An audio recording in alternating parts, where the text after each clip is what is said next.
Hey, hey, hey, it's Chaos Queen here, and you're listening to the Geekcast Radio Network. Hey, it's Mistress Carrie, and you are listening to Studio 2009.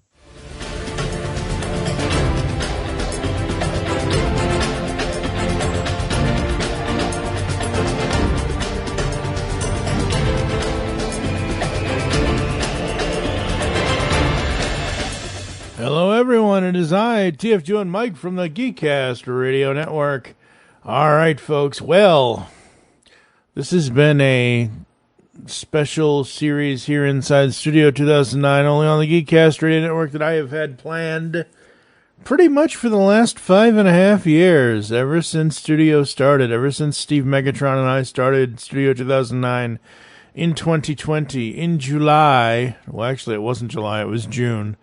June 2nd, 2020 is when we started Studio 2009, but ever since then, I've wanted to revisit a certain film franchise because looking through the Geekcast Radio Network archives and all of our over 4,000 podcast episodes, we've never done individual episodes on each of these five, count them, five films. And over the years from 2020 to 2021 to 2022, 2023, last year, and now, we just never have gotten around to doing it up until now. However, over the last 7 months, now that we're in July, Hans grows there? I don't know. Anyway, over the last 6 months of 2025, I don't want to say the disabilities that I have, but because of my disabilities, I've been sick a lot more in the last 6.5 to 9.5 months from the end of, well, technically from the middle of 2024. Basically from last summer to this summer, I have been so sick off and on. I've had tests, I've had this, I've had that. I've had, I think, 4 different MRIs. I've had 7 different cats scan me. I don't like when cats scan me. I often wonder what would happen if dogs scanned me. I don't know, folks. I just don't know. But finally, pushing back the Fast and Furious content a little bit, even though that's already recorded and ready to go. Even though I still haven't edited it yet, because as of this recording, I haven't edited a podcast in 2.5 to 3 months because I've been so sick. Y'all know me. Y'all should know me by now. This December, I will celebrate 17 years of podcasting. In 17 years, I think somewhere back in 2015, 2016, I took over the editing full time for most of the shows that at least Steve and I do, and sometimes that. And I know Steve is kind of taking the editing back now a little bit. Thank you so much, Steve. You rock, and I like rocks. Anyway, but I do, if I'm recording a show and I'm doing the show and whatever, I like to edit my own shows and things like that and whatever. And I like doing the process, and I like being in the process of doing the editing because I listen to every second of audio. I cut out every ugh, glug, bleh. I cut out all that Tasmanian devil stuff. Of course, I won't cut that out because that was just, a sample of what I usually cut out. But anyway, I haven't been able to do that the last 2.5 to 3 months, and my motivation has had a severe lacking, and my depression has really gotten me down because part of my ailment in May of this year in 2025, and I know this is a long-ass intro and nobody really cares to hear about this stuff, but it's my podcast, and I'll talk about what the... God, I can't even get the reference out. This is how bad it's been. It's my podcast, and I'll do whatever the fuck I want to do. It's my podcast, and I'll cry if I want to. Anyway, in May of 2025, I was trying to walk down the very small It's not even a hallway. It's like a section of my apartment between my living room, my bedroom, and my bathroom. It's like a nook. It's like a cranny. It's nothing. And I lost my balance because of the cerebral palsy, because of the whatever, and I went to grab the wall. Well, instead of grabbing the wall with my left hand, which is my dominant hand, apparently the wall decided to grab my elbow, or my elbow decided to grab the wall. Hitting my left elbow, basically on the tip of my elbow, somehow destroyed my ulnar nerve, or did something to my ulnar nerve, and that then caused issues with my left hand, which is the only hand I can use to do anything in this world. Breathe, Mike. Breathe. Oh, boy. And basically, in between my middle finger and my ring finger, from my ring finger out to my pinky and down to my wrist, that whole entire section of my left hand is constantly numb, tingly, and whatever. The doctors have said it's your ulnar nerve. There's something wrong with it. We need to test it. We need to do this, that, and the other thing. So I've gone in for MRIs on my neck. I've done this. I've done that. I've done everything in McGillicuddy that I can think to do. And I'm waiting on results, which is pushed back Studio 2009. That's the whole friggin' point. I told you that story to tell you this story. That's the point.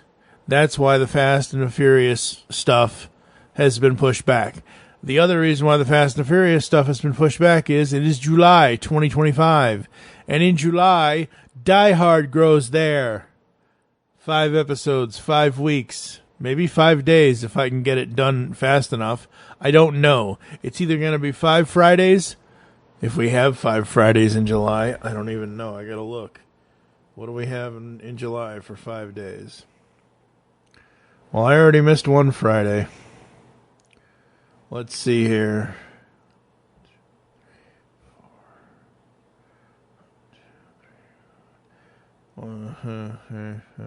Damn, I missed a week, which means I missed the 5 weeks. Freak. Damn it. That was the whole point. There was 5 weeks in July. Well, okay, so at some point there will be 5 days of Die Hard this month. As soon as Steve Megatron and I get it recorded, we are recording them every Monday. So this is going to seep over into August.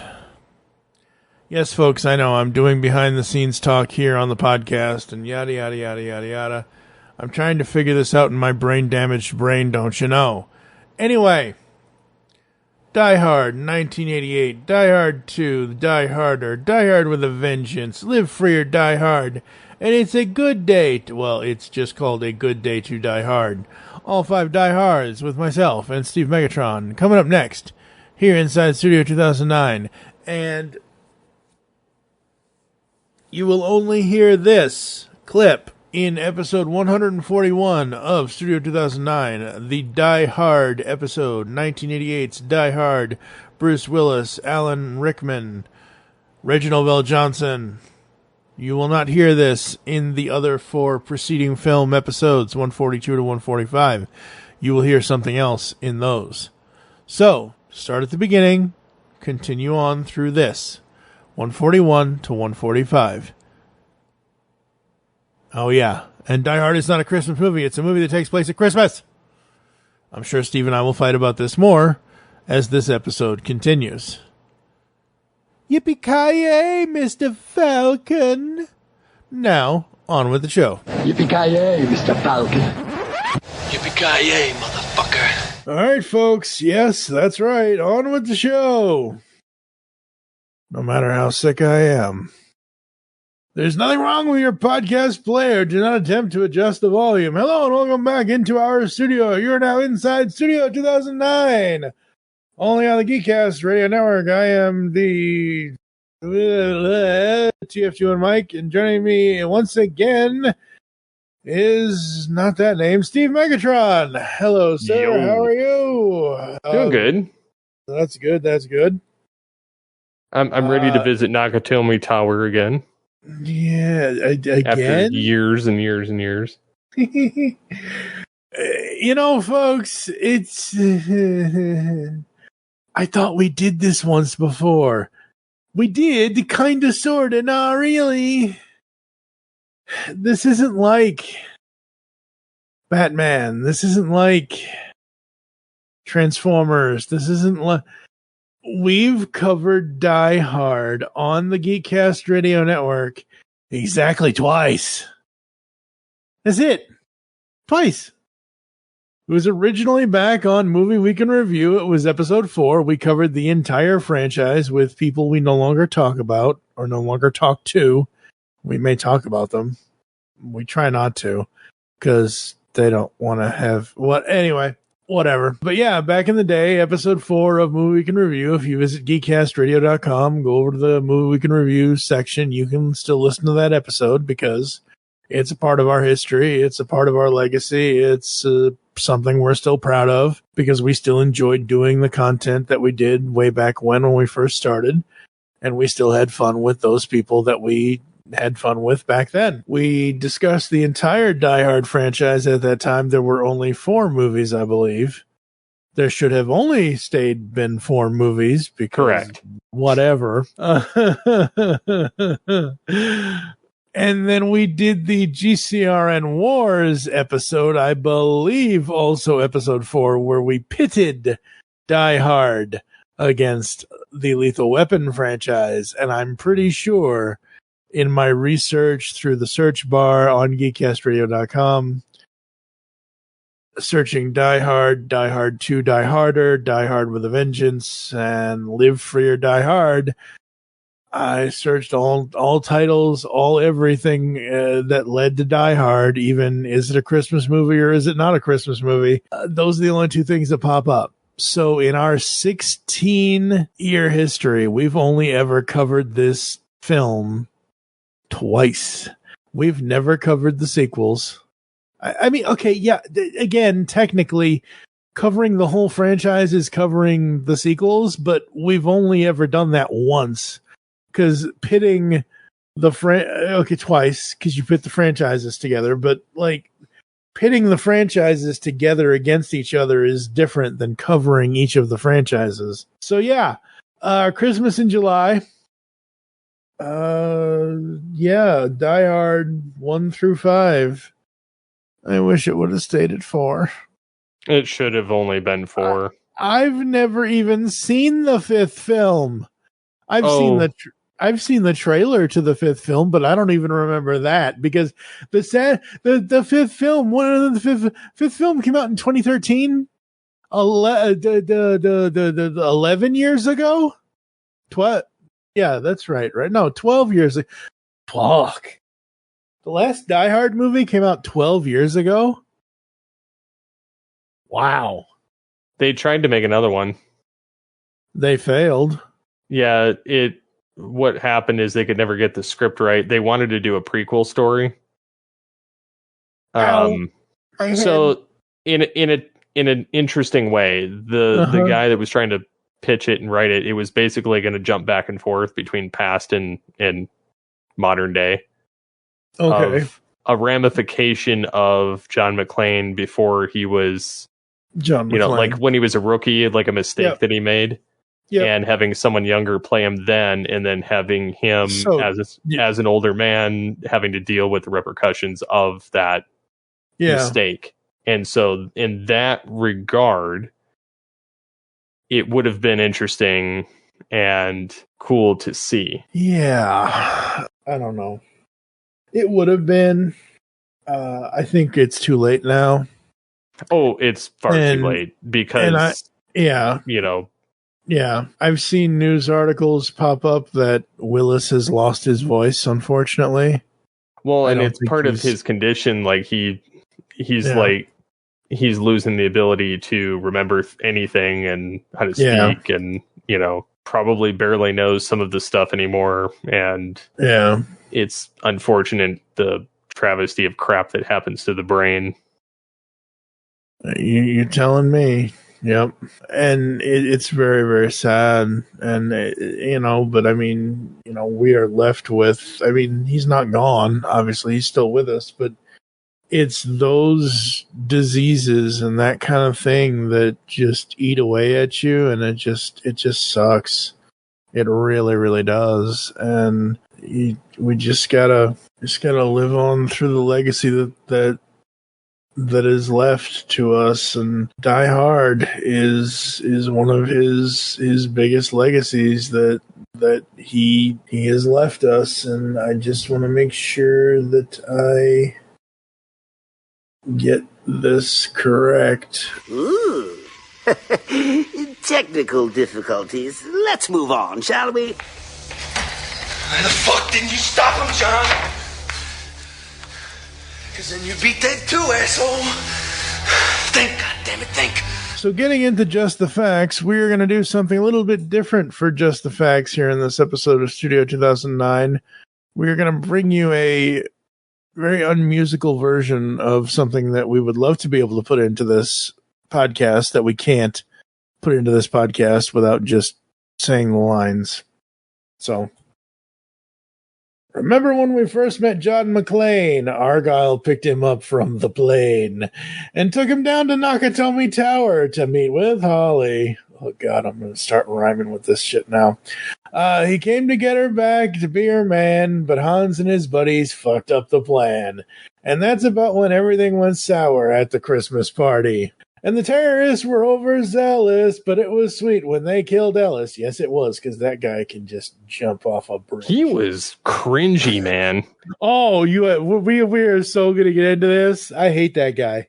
Oh, me too. That guy. Oh, that guy. I could almost see John going, do I try and fight for his life? Do I not? No.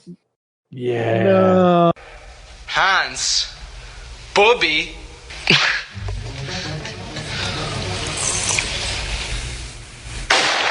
Just John McClane kicked ass, because we're going to die hard.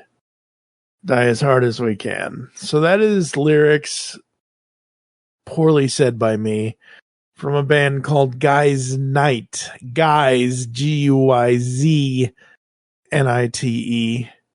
is a song called Die Hard, now with a fourth verse. That former friend of ours pointed that out to me back during when we did the original M-Wire episode. I've been listening to that song all weekend long. I've been watching that video because it's the best plot synopsis of all four movies. So, folks, be ready for the other 3 out of the 5 episodes, because I've got separate sections for each. This is the easiest way to plot synopsize this. Oh, God. But yes, Die Hard. I mean, we don't really need... Everyone knows Die Hard. I mean, it's not Christmas until Hans falls off Nakatomi Tower. It's not Christmas until John scrunches up his toes in the bathroom of Nakatomi Tower, because he doesn't believe the guy on the airplane. True. Excuse me. We are 3 years away from this film's 40th anniversary. It's 37 years old this year. I have 2 separate versions of the La La Land Records soundtrack in my closet somewhere. I meant to dig it out to play it today. I just didn't have the time. The music is great. The music is done by Michael Kamen. The film was directed by John McTiernan. We are not going to go through. Everyone knows who is in this movie. I will say a couple of names, but the only reason why I'm bringing up the director is because I wanted to just briefly let everyone know, the man has, he was active as a director from 86 to 2003. So I just wanted to bring up just a smidge of his career here. Predator, Die Hard, The Hunt for Red October, Last Action Hero. We will talk about him again in the third episode of this arc for Die Hard with a Vengeance, Thomas Crown Affair, and Rollerball from 2002. So that's all for John McTiernan. But I love the style of this movie. This is classic 80s action movie for me. I don't even remember when.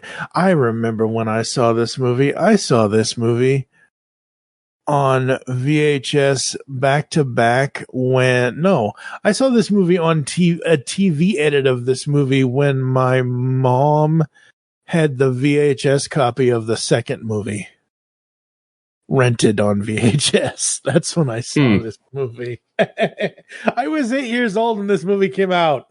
I did not see this in theaters. I missed you.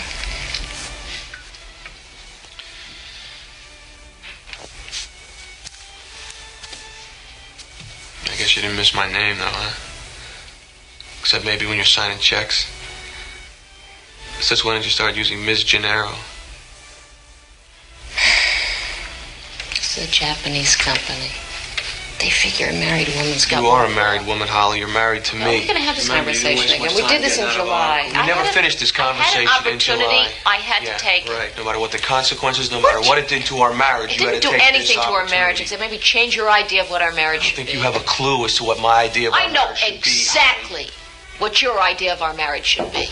Mr. Nero, Yeah, I didn't obviously see this in theaters, but I saw it as a, Yeah, you were 2 when this movie came out in theaters. Yeah. Yeah, I saw it as a teenager, and then I don't know. I've always liked the movie. I always liked Bruce Willis, Arnold Schwarzenegger, Eddie Murphy, like all these guys that have been in action movies back in the 80s, and I don't know, their portrayals and just how they did it, even though they would have all died from everything that they went through. But yeah, I really do like this movie, though. The whole dynamic between John and his wife, like Hans Gruber, as funny as it is, the language, or the accents. Yes, the accents. Hans Gruber. Oh no, you're one of them. Like just rolls right into it. Yeah, yeah. But John's always like one step ahead of everybody. Yeah. I think the one scene that stuck out to me more this time around of watching the movie, and I haven't seen this since, honestly, I haven't watched Die Hard because I'm not like the rest of you nuts. And when I say the rest of you nuts, I'm saying like, you want to get nuts? Let's get nuts. I'm talking like Michael Keaton nuts.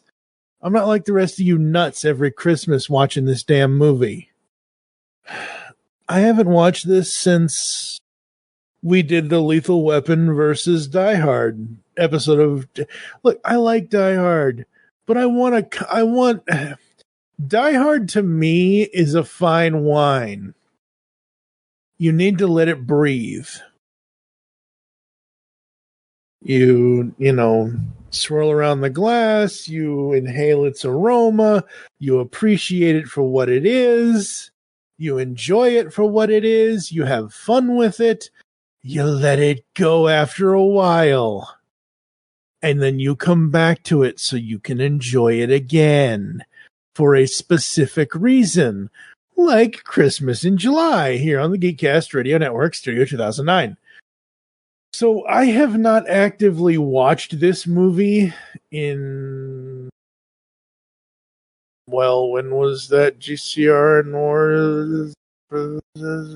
Probably. Shoot, that was forever ago. Yeah, that was probably 2010, 2011. So yeah, it's been a while. I mean, again, I have a healthy respect for Die Hard. I will engage in all the arguments for all the memes of Die Hard and everything else and whatever and all that and whatever. But like, I need a reason to go back to watch it. Die Hard for me is not comfort watching. It's a necessity. It's lifeblood. No, it's not lifeblood for me. Die Hard. There's another Bruce Willis movie that could be lifeblood for me if I really, but it isn't one of his action movies either. But yeah, no. So like, that's why I had such fun with it this time, was because I was paying attention more to it to see what I could pull out of it this time. And the one scene that kept me coming back was, why the fuck did you go upstairs, Hans? Why the fuck did you go upstairs, Hans? What were you doing upstairs, huh? And he finds the C4 and the detonators and the this and the that and the whatever, because he's going to blow the roof. So to bring it back to your whole, what, oh my God, to the late great Alan Rickman always being able to turn it on. Yeah, in this cast, this is not a stacked cast. It's a great cast, but it's not like, there's Bruce Willis, there's Alan Rickman, there's Reginald VelJohnson, and there's Paul Gleason. William Atherton, okay, sure, I'll give you Richard Thornburg, great. Clarence Gilliard is an early Theo. Is a early, because that dude for me wouldn't get super popular until later, because he would get 89 to 93. He would become Conrad McMasters on Matlock, and then from 93 to 2001, he was James Trevette on Walker, Texas Ranger. But this movie was, I would say, his bouncing off point, because this was the first time I'd ever seen Clarence Gilliard as Theo. And then just briefly looking at William Atherton, I know who Richard Thornburg is, but I know the name. I just don't know what else. I was trying to think the Pelican Brief. Okay. Huh. I was trying to think if I had recognized him from, like, he reminds me, he's not Walter Peck from Ghostbusters, but I thought he was, and he's not. But yeah, no, Die Hard, just, it's one of those movies that just kind of, like you said, you didn't necessarily have to go back and watch it. You wanted to go back and watch it, kind of thing. And that's the same thing with me. Even though I'd been listening to the song all weekend long, I still went back and I watched it this morning, because I wanted to have it, not just to have it fresh in my mind, but I genuinely wanted to watch it again, to re-experience the awesomeness of this film, because this film is awesome. And you have so many great moments, so many great action moments.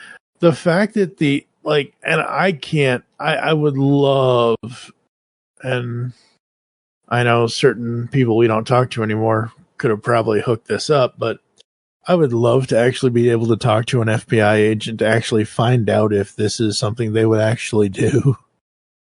Instead of putting rescue choppers, would they put a tack chopper? Like, that has to be the most Hollywood FBI thing into this. Mm-hmm. Like, I don't think that they would not for a bit. No, that's fake. But I tell you what I do find interesting about this, and what I do find very real in this, when it comes to some of the police stuff and stuff between McClane and Sergeant Al Powell, is them talking about their psychological trauma. about Al talking about how he had to give up and how, he shot a kid and how that screwed him up, and how John talked about how his trauma screwed him up. When you're a rookie, they can teach you everything about being a cop except how to live with a mistake. So that I do know several police officers. I've known several police officers in my lifetime who have talked about that kind of stuff. So that, I will say, is factually correct when it does come to certain parts about being in law enforcement. It's not a profession for everybody, and it's not a profession for like they don't train you for that kind of stuff. You have to be able to deal with that stuff at some point or another, and you have to be able to talk about it. I think it's cool we had Carl Winslow in it, though. I think this was before. I'm pretty sure this is before Family Matters happened in '93. I think. Yeah. No. So the funniest thing about this movie is everybody that's in this movie, most everybody, between Reginald VelJohnson and a couple of other people I've already mentioned, this is the linchpin. This is the jumping off point for them. Family Matters started in '89. This was '88. So they were like, "Oh, he's fitting." Yeah. Hey. But no, I'm saying like the role fit him. Like he just. Oh yeah. He just did it in a different way in the TV show. Yeah, but like that's what I'm saying. Like Die Hard is one of those movies where it took 2 or 3 of its cast members and it launched them into various different parts of their acting career. And yeah, it's very, very interesting. Very awesome. What else would you like to discuss about the film, sir? Despite the fact that it was an action movie, there was a lot of humor. Yep. Especially on behalf of John McClane. Yes. I'm glad that Ellis took a dive. Yes. Not necessarily the way that he went, but, and then, Holly's boss, sadly that was rough. But I didn't feel as much remorse for, he was just annoying every step of the way. Ellis, I was like, please go away. Yeah, Ellis is. And then McClane's wife is just like, I did love the fact that at the end of the movie, she decks the reporter. Yeah, Thornburg. Yep. Because he exposed their children to Hans and caused all of the trauma for them. Yep. And I was like, way to go. And then you could see John kind of smirking and then he gets the escort from the limo driver. Yep. Good old Argyle. Yeah. But it was almost in a sense, a repeat on Die Hard 2. I know we're not on Die Hard 2, but there were a lot of things that were mirrored to this particular film. Yeah. They kind of reused elements of. No, I mean, this is one of those movies, I don't watch it often, but when I do, I enjoy it. Yeah, I still want to know how the henchman that got his head wrapped around a chain hanging from the ceiling got down at the end of the movie. I don't want to know that. I still want to know because where did you come from, dude? I don't want to know. I'm good. I assume no, we're a couple years before Hook. I was gonna say, Captain Hook cut him down, but a couple of years before Never Land. I mean, he was just hanging out. He was just hanging around. Yeah, hanging around. Yeah. He was up and then he was down. Yeah. I know that 2 takes place in the DC airport. I know 2 has Dennis Franz in it. I know 2 I think that's all I know about 2. I know 2, he has a rocket launcher, I think, if I remember correctly. And everybody's corrupt in that movie. Well, yes, obviously. Except for Fred Dalton Thompson. Fred Dalton Thompson is not corrupt in that movie. And Sergeant Powell. Well, yes, but Sergeant Powell can never be corrupted. No. But yeah, Die Hard is a movie that you could show anybody and tell nobody that there are 4 other sequels to. It's one of those movies that is a movie that in today's modern age you wouldn't think exists, because in today's modern age they don't know how to make a single movie and leave it alone anymore. There are single movies in this modern age most of the time sometimes, but today's movie making age, they're either a multitude of universes, or there's this or there's that. But I'm glad that there are at least 3 Die Hard sequels. But yeah, Die Hard from 88. It's got great writing. It's got great action. It's got great stunts. I think for me, the other thing I noticed with this more than anything else, and it's something very rarely that anyone really gives too much credit for, and I didn't notice the name off the top of my head, but for some odd reason, the title of costume designer or costumer in the credits as the movie starts and stuff just popped into my head, and I'm like, oh. And I started noticing, and I'm going to notice this through the other movies as we watch them, just watching the costumes in movies lately. I've been doing that a lot. And, you look at Die Hard and you think, oh, John's in this, or like Hans and his crew. They're all in suits and this and that. And Holly's in her, I don't know what she's dressed as, but Mr. Takagi's in his suit, and Ellis is in his ugly ass, stupid, look at me, I'm an idiot suit and whatever. But I've just been noticing that more, paying attention to the costume, how film sets go about doing the costumes for the roles that people play in movies, because that is a huge part of telling the story, is how your actors and actresses are dressed. And I really think that in this movie, it's so good to the point of you notice it, but it's so unnoticeable at the same time. And it's just one of those unsung hero things for the business of movie making. It's like the lighting guy. If the lighting guy isn't doing their job right, you're going to note, oh, that shot isn't lit very well, or the light's in my eye. Which eye? My left eye. Oh, I'll put it in your right one. Whatever.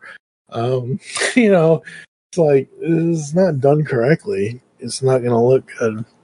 And with Die Hard, the story is so good. And yes, there are cringeworthy moments, but that's the point. It's the point is to have, and again, let's say this movie was produced, and I don't know because I'm not looking at the production notes, but let's say it's produced anywhere from late 86, maybe mid 87, releases in 88.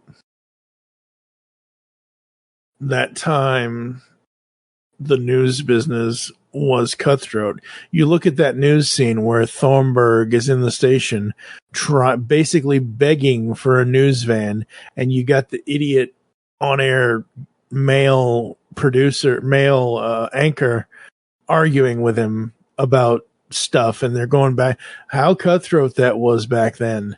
And so that's why I think when you see Thornburg at the house. And when John sees that and Holly sees that by the end of the movie, yep, you knew it. Like, I literally, when I saw that, I'm like, okay, I know the movie's almost over, but I know, did you get, literally, he's watching, you know, he's talking to the camera, he's doing the story. And I'm like, did you get that? Literally, before he even says the line, did you get that? And then all of a sudden she comes up behind him and hits him. And he looks over to did you get that? Like, I knew that line was coming. Like, I wasn't even paying attention to that line. No, I remember that like it was yesterday. Because I knew she was going to hit him. So, but yeah, Die Hard 1. Absolute perfection. 5 out of 5 on the geek meter, geekometer, tomato meter, geekometer, whatever meter we have here anymore. Geekometer. Cucumber meter.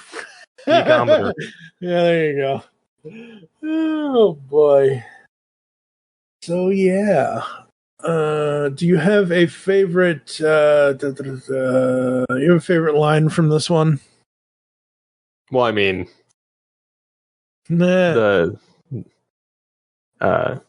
have a few laughs. Yeah. Come out to the coast. We'll spend some time together. We'll have a few laughs. Yeah. I love the sarcasm. That's what gets me. Like, I think that's what I love so much about it is I'm like, okay, this is just funny because it's, you know, they're just having a good time with it. Yep. Absolutely. I mean, other than his catchphrase. Obviously, I said it in my head. I'm like, I know what he's going to say. Yippee-ki-yay, Mr. Falcon. That I played that for a guy at work. Uh-huh. And he just starts laughing. He's like, that's so bad. He's like, it doesn't even sound like him. And I says, that's the point. That's the point. It's not even it's funny. Not even the line. Oh, boy. Like, they know nothing. Nothing, I tell you. Yeah. All right, folks. I think that's going to do it for us. We're going to head into a quick podcast ad break. And here's some podcast ads, some of the stuff from the shows we like to promote around here on the Geekcast Radio Network, Studio 2009. We'll come back to close the show right after this. Now I have a machine gun. Ho, ho, ho. Hello, geeks and geekettes! Looking for a podcast that covers a vast array of topics? Then check out Altered Geek Unleashed, where we discuss our thoughts on this week's geeky news, tech, gaming, television shows, movies, cartoons, comics, and more. So, get altered, get geeky with the Altered Geeks. Every Friday on the Geekcast Radio Network. Are you missing entertainment in your life? Welcome to Captain Ruggles Gaming. Whether it's guides, roleplay content, or our shenanigans with our collaborations with the 20 years standing strong Fart Clan, also known as Fast Action Response Team, or the Wrecking Crew, we have something for everyone. So join us when we traverse the cosmos of space games, survive the undead in zombie games, or just having fun in first-person shooters or random indie games. Visit us now at geekcastradio.com and youtube.com/@Captain Ruggles, or Google search Captain Ruggles Gaming. It's game time, and I'll see you out on the battlefield. Because the world needs another movie podcast. The Geekcast Radio Network presents for your listening pleasure the Cinema Geek. Hosted by Amanda, Kevin, Matt, and Dan. Each week we dive headfirst in the landscape of movies as we discuss movie news, play movie games, go in-depth on reviews, and even have a top 10 countdown or two. Also, don't miss our director retrospective series, where we review noted directors' movies film by film. Bottom line is, if you love movies and love podcasts, you need to experience the Cinema Geeks. You can find us on iTunes, Blog Talk Radio, or geekcastradio.com. For the best in science fiction, join Mark Baumgarten, Vicky Jakubowski, Zion Kiros, and Juan San Miguel on the award-winning podcast Mark Who 42's Universe. Doctor Who, the Marvel Cinematic Universe, Star Trek, and more are all fair game with Mark Who 42, which has been around since 2012 in one form or another.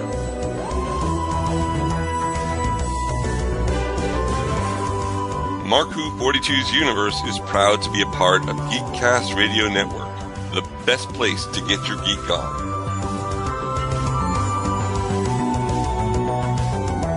Listen to us bi-weekly or weekly if we have a topic relevant for you, our listeners. Mark Who 42 on Geekcast Radio Network, a match made in a galaxy near you. Do you like the Transformers? Yes. Do you like the Teenage Mutant Ninja Turtles?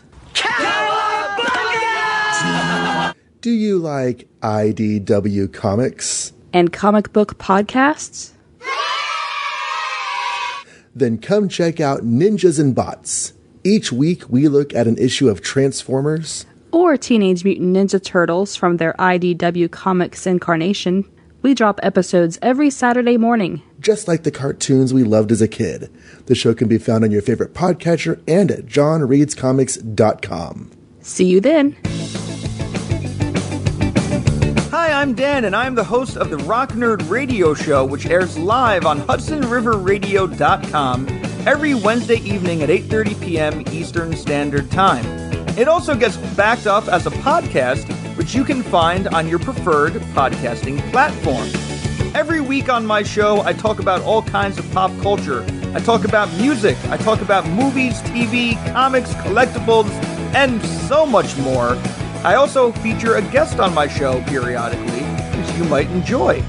I have a couple of special segments on my show, one called The Cover Song of the Week and My Favorite Thing in the World This Week. If you think this sounds cool, check it out sometime. I hope you do. On the Simplistic Reviews podcast, we talk movies. We talk TV. We talk... Hello, Julie, what the heck are you doing? Trying to make our spots sound more exciting by adding explosions. Yeah, I'm pretty sure you could have got the point across with sound effects, not the real thing. Download the show on iTunes or at simplisticreviews.blogspot.com. I'm sure your insurance company will cover that. No, they won't. No, they probably won't. Yippee-ki-yay, motherfucker. All right, we are back here inside Studio 2009. This is episode 141, Die Hard. Any final thoughts, sir, before I run through the closing? Come out to the coast. We'll get together, have a few laughs. No, this one for me is probably... I'll give this one. I got to give this one like a 5 out of 5, just because the initial one, it sets the tone, it sets the kind of everything for the future of it. Oh yeah, but I do love a good shut your brain off action movie with Bruce Willis every now and again, and Arnold and all those guys. Yep. So. Yeah, I'm looking forward to rewatching these and getting fresh perspective on them.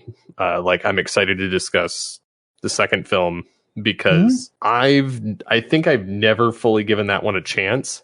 I'm pretty sure I've skimmed it or not really paid attention, or I've just watched the end and I've kind of been or sporadically throughout it and just kind of have no idea what's going on. Yeah. So I'm genuinely excited to see how we relate to this film. Oh yeah, absolutely. Yeah, so for me, I know 1, 3, and 4. I remember 2. I remember, like I said earlier, I remember Fred Dalton Thompson's in it. I remember that Dennis Franz is in it. I think there's a rocket launcher at some point. I know they're in Washington, D.C. because I've been listening to the song. And I remember it's snowing. So it's winter, it's Christmas, it's whatever. That's really all I remember from it. But, so I remember 1, 3, and 4 the most. I mean, 1 and 3 I remember the most, and then 4. it was originally that movie was supposed to be called Die Hard 4.0 because of the whole internet and blah blah blah, but then they stupidly decided to name it Live Free or Die Hard. Stupid. Yeah, stupid. But yeah, no, I'm very much looking forward to the next 3, and I don't know what to other than going to Mother Russia. I don't know what to expect out of Die Hard. Mother Russia. I think they did it better in Terminal Velocity. I don't know. No, they're like, Yippee-ki-yay, Mother Russia. Oh, God. Oh, no. That was on the materials. That was on the poster. I know. I remember now. That's the only thing I remember now. Oh, God. I already... Yippee-ki-yay, Mother Russia. No. Oh, it's horrible. God. It's so bad. Why? Oh, God. But yeah, I already rated this a 5 out of 5. Oh, Lord. The one note I had that I thought of after I had watched this was, and I'll say it again when we get to the third movie, is, and I know this could never happen now, but can you imagine, obviously, if he hadn't died in this first film, but what a Die Hard Bruce Willis versus the Gruber brothers film would have, if Simon and Hans got together versus for sure. Oh my God. I want it to happen so bad now. And I know it can never happen because Alan has obviously been gone now, but like, oh God. Could you imagine? Like, that would be so fun. Yeah, oh God, that would be so fun. So fun. All right, folks, that's going to do it for us here inside Studio 2009. Thank you for listening. As always, if you'd like to get in contact with us, leave feedback for the show, there are several ways to do so. Visit the website, geekcastradio.com, where you can check us out on all of the podcasts that we do, from Altered Geek to Cinema Geeks to The Pull Bag to Studio 2009, Tooncast, all things Transformers and more. You can check out the shop over at shop.geekcastradio.com, buy our stuff, send email to feedback@geekcastradio.com. You can check us out on any of the podcatching clients you choose to use. We're on Twitter at Geekcast Radio, at It's Studio 2009. I am at TF Mike. What is your Twitter? At SCP-21. Become a fan on Facebook. Go to facebook.com/Geekcast Radio Network. You can also check out Studio 2009 podcast over there as well. As we said, join us next time when we will be giving you our thoughts on Die Hard 2. Die Harder. That's what she said. For now, I am TF2 and Mike with Steve Megatron. You'll hear us back in the studio soon.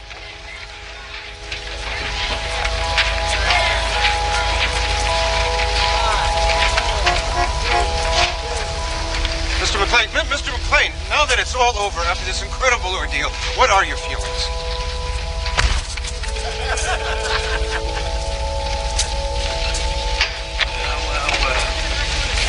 Merry Christmas, all down. Merry Christmas. How many terrorists did that? Did you get that? This is their idea of Christmas. I gotta be there for New Year's.